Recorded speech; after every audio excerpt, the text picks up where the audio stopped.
Já imaginou um mundo com uma batalha invisível rolando ao nosso redor, influenciando, nossos pensamentos, decisões? Essa é a realidade da guerra espiritual e hoje a gente mergulha a fundo nisso aqui no Fé em Letras. Então, um tema que, nossa, fascina, né? E a gente vai usar o livro Understanding Spiritual Warfare, do Sam Storms, para entender melhor essa parte da fé que às vezes a gente deixa de lado. Isso aí. A ideia é que, no final do mergulho, você entenda melhor a guerra espiritual e como se fortalecer contra os ataques do inimigo. Antes que eu me esqueça, um recadinho rápido. Não se esqueçam de dar like, seguir o canal, ativar as notificações e compartilhar esse episódio com os amigos. Isso, e quem tiver sugestões de livros pra gente analisar nos próximos episódios, mandem nos comentários, que é super importante pra gente crescer aqui no Fé em Letras. Perfeito.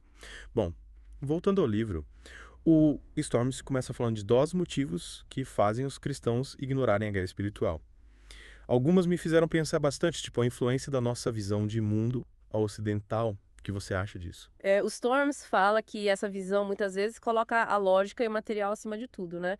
E aí a gente meio que esquece do sobrenatural. E isso pode nos tornar alvos fáceis porque a gente fica despreparado. É como se a gente vivesse numa bolha, sem perceber a realidade espiritual ao redor. E o Storms ainda solta uma bomba. Ele diz que o diabo não tá nem aí, se você acredita nele ou não, o problema é você estar despreparado. É de parar pra pensar, né? Será que estamos preparados para essa batalha? E se não, como a gente se equipa? Boa pergunta. E o Storms parte para a figura do Satanás, né?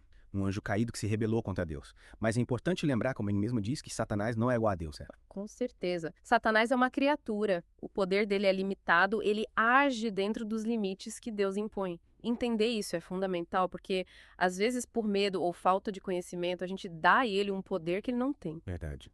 Mas, mesmo com limites, ele é um inimigo perigoso e astuto.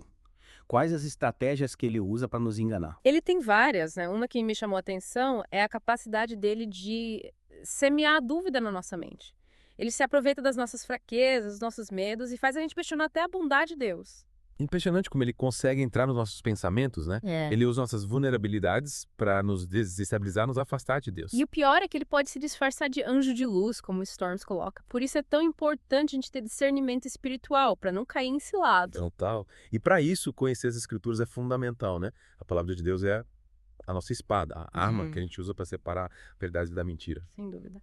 E o Storms também apresenta os demônios, que são os, digamos, serviçais do Satanás. Ele explica como eles podem influenciar a gente, até inspirar falsos ensinamentos, idolatrias, coisas. Nossa, me dá até arrepio, né? Pensar que essas entidades malignas podem estar agindo no mundo espiritual, influenciando pensamentos, emoções, até sonhos. É assustador mesmo. O Storm cita uns exemplos do Novo Testamento, tipo o caso do Gadareno, que tinha uma força sobre-humana e escrava com espírito de adivinhação, sabe? E esses exemplos mostram que os demônios são reais e que a gente precisa estar atento para não ser influenciado por eles. Mas a pergunta é, como a gente se protege? Aí que o Storms nos leva a entender que a nossa mente é o campo de batalha principal. A gente precisa ficar ligado para identificar e combater as fortalezas que a gente dá para o diabo. Fortalezas, o que você quer dizer com isso? Ele está falando de padrões de pensamento negativos, crenças limitantes, sentimentos de culpa, vergonha, sabe? São como portas abertas para o inimigo entrar na nossa mente. Nossa, faz sentido. Então a gente precisa identificar e destruir essas fortalezas, né? Colocar a verdade de Deus no lugar. Mas como a gente faz isso na prática? Aí o Storms apresenta a armadura de Deus, descrita em Efésios 6 como uma ferramenta poderosa para a gente se proteger e se fortalecer nessa batalha. Essa parte me deixa curioso. A gente pode falar mais sobre essa armadura? Como cada peça nos ajuda a enfrentar os desafios da guerra espiritual? Mas antes... Opa, antes, um recadinho pra galera. Não esqueça de curtir, seguir o canal, ativar as notificações e compartilhar o episódio com os amigos. Ajuda a gente a alcançar mais pessoas com essa mensagem. E se tiverem sugestões de livros pra gente falar nos próximos episódios, deixem aí nos comentários. Boa. Agora sim, conta mais sobre essa armadura poderosa que Deus nos dá para vencer essa batalha. Claro, cada parte da armadura tem um significado profundo e nos equipa para resistir às tentações, se defender dos ataques e permanecer firme na fé. Começando pelo cinto da verdade. Peraí. Vamos deixar essa parte para o próximo bloco, para deixar um gostinho de quero mais. Boa ideia. Até a próxima parte, pessoal. Voltamos para a segunda parte do nosso mergulho na guerra espiritual. E aí, lembra que a gente estava falando da armadura de Deus? Sim, a primeira peça que o Storms fala em Efésios 6 é o cinto da verdade. Mas o que isso quer dizer na prática, né? Tipo, como a gente se cinge com a verdade num mundo cheio de notícias falsas e informações distorcidas? Nossa, essa é a pergunta de ouro hoje em dia.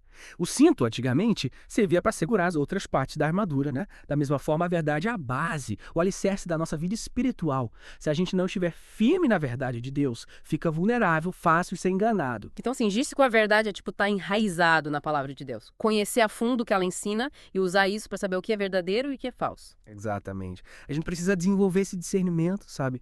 E isso vai além de só ler a Bíblia, é meditar nela, estudar a fundo e principalmente aplicar no dia a dia. Porque, né, de que adianta ter um conhecimento e não usar. É como ter um mapa, mas não saber usar para chegar no destino. Isso aí.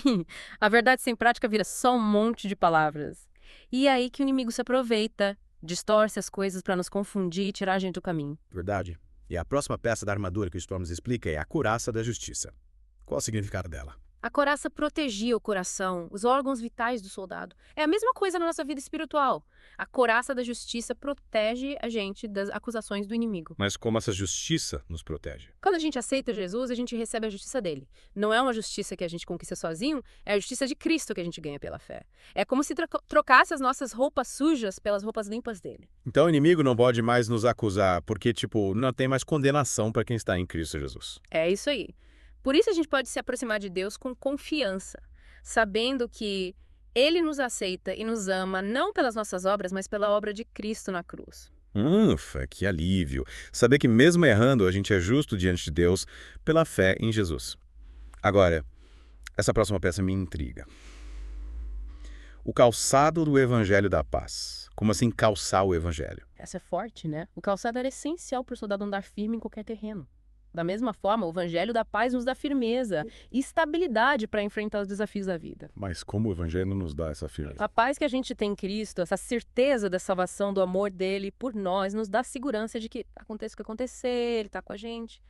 E essa segurança nos impulsiona a levar essa paz para os outros, a compartilhar o Evangelho. Então, calçar o Evangelho da Paz é viver essa paz e também ser um mensageiro dela. Levar a boa notícia da salvação para quem ainda não conhece. Exatamente. É como se a gente tivesse a missão de levar a luz do Evangelho para os lugares mais escuros, anunciar a esperança da salvação para um mundo que está sedento por paz. Que imagem linda. É como se a gente estivesse marchando com o exército de Deus, levando essa mensagem de paz para todo mundo. E para essa marcha ser eficaz, a gente precisa do escudo da fé. O escudo me lembra proteção, né? Defesa contra os ataques do inimigo.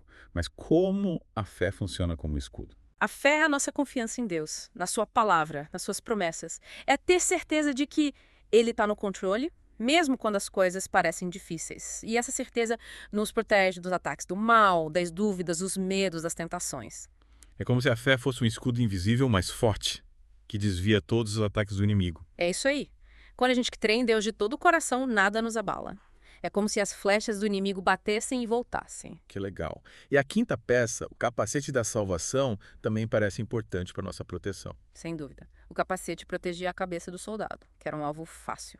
Da mesma forma, o capacete da salvação protege a nossa mente, os nossos pensamentos, dos ataques do inimigo. E como ele faz isso? A salvação em Cristo nos liberta do medo da morte, nos dá a esperança da vida eterna. Essa esperança nos enche de coragem, sabe? E aí a gente consegue enfrentar os desafios sem medo, sem insegurança. Então o capacete da salvação é como um filtro que bloqueia os pensamentos ruins, negativos. Quando a gente tem certeza da salvação, não se deixa levar pelo medo, pela ansiedade, pela culpa. Perfeito. E para completar a armadura, a gente tem a espada do Espírito, que é a palavra de Deus. A espada, a arma de ataque. Mas como a Bíblia pode ser uma arma na guerra espiritual? A palavra de Deus tem poder. Ela nos mostra a verdade, expõe as mentiras do inimigo e nos dá força para resistir às tentações. Tipo o holofote que ilumina a escuridão, né? Mostra as artimanhas do inimigo e o caminho da vitória. Exatamente. Com a palavra de Deus, a gente consegue discernir a verdade, resistir às tentações e anunciar a vitória de Cristo sobre o pecado e a morte. Nossa, cada peça dessa armadura é importante para nos proteger e para a gente atacar. Mas será que basta vestir a armadura para vencer a guerra espiritual? Boa pergunta. E para responder, vamos continuar nossa análise no próximo bloco. Fica com a gente. E não esqueça de comentar o que você está achando do episódio. A gente quer saber a sua opinião, suas reflexões sobre esse tema. Até já. Chegamos na parte final do nosso mergulho na guerra espiritual. Lembram da pergunta que ficou? Será que basta vestir a armadura para vencer a batalha? Essa é a questão, né? Porque aí entra a nossa parte. O que a gente precisa fazer? Exato. A armadura, ela nos equipa, protege e dá as ferramentas para lutar. Mas não é como se a gente virasse invencível. A gente precisa agir também. Não é só vestir armadura e pronto, tá tudo certo. Não é bem assim. A armadura é poderosa, mas a gente precisa estar atento, ligado, pronto para usar as armas que Deus nos dá. E a principal, como o Storm destaca, é a oração. A oração. Mas como a oração entra na guerra espiritual? A oração é a nossa conexão direta com Deus. É por meio dela que a gente recebe força, sabedoria, direção. É na oração que a gente reconhece nossas fraquezas, pede ajuda para resistir às tentações e busca a ajuda de Deus nas nossas lutas. Então a oração não é só o momento de pensar na gente mesmo ou pedir coisas para Deus. Ela é uma arma poderosa contra o mal. Isso mesmo. O Storms nos incentiva a orar o tempo todo, estar sempre em contato com Deus, buscando orientação e proteção. A gente não consegue lutar essa batalha sozinho. É como se a oração fosse o nosso rádio, né? Para pedir ajuda, dizer como está a situação e receber ordens do comandante. Perfeito! E o Storms também fala da importância de orar pelos outros, pelos nossos irmãos na fé que também estão lutando.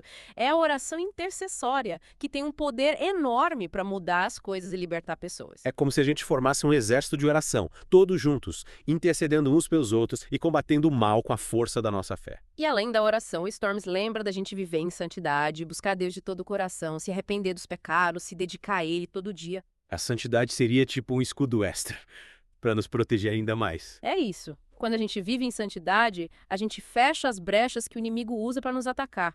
O pecado nos deixa fracos, a obediência a Deus nos fortalece e protege. É como se a gente construísse um muro em volta do nosso coração, com tijolos de obediência, fé e amor a Deus. E para finalizar, o Storms nos lembra que a vitória já é nossa em Cristo Jesus. Essa é a melhor parte. Mas como a gente pode ter certeza disso? Cristo venceu a morte e o inferno. Ele derrotou os poderes do mal e mostrou para todo mundo quem manda, vencendo na cruz. E a gente que segue ele compartilha dessa vitória. Então não importa o tamanho da luta, a gente já sabe que vai vencer no final. Exatamente. A gente precisa se lembrar de quem somos em Cristo, filhos de Deus, e da autoridade que Ele nos deu para vencer o mal. Que bom saber que mesmo nas dificuldades, a gente pode ter esperança e confiar na vitória que Cristo conquistou para nós. E você que acompanhou a gente nesse mergulho na guerra espiritual, o que você leva dessa experiência? Que essa conversa nos inspire a buscar mais a Deus, a vestir a armadura da fé e lutar com coragem, sabendo que a vitória já é nossa em Cristo Jesus. E que a gente use as armas que Deus nos dá, a oração, a palavra, a fé e a santidade, para vencer as batalhas e levar a luz do Evangelho para quem precisa de esperança. Que essa mensagem fique no seu coração e que você seja mais que vencedor em Cristo Jesus. E assim terminamos nosso mergulho no livro Understanding Spiritual Warfare. Esperamos que essa conversa tenha te inspirado e te preparado para enfrentar a guerra espiritual. Lembre-se, a vitória já é nossa em Cristo Jesus.